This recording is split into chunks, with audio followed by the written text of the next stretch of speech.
الرحمن الرحيم وبه نستعين.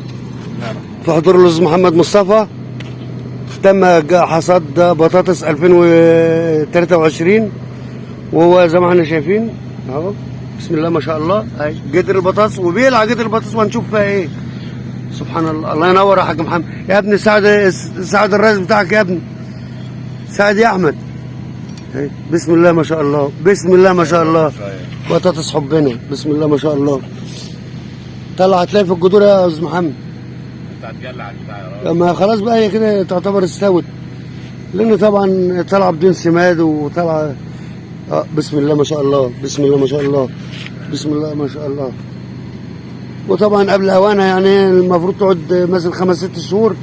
احنا بنجمعها على شهرين يعني اسرع حصاد بطاطس. اسرع دليفري في مصر.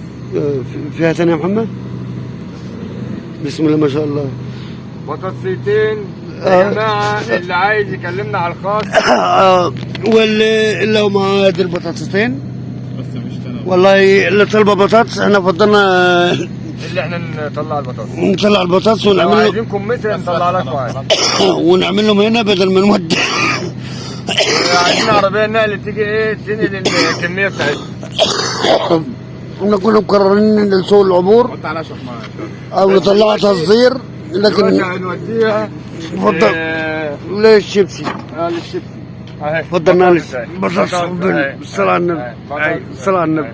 حاج محمد والحاج احمد.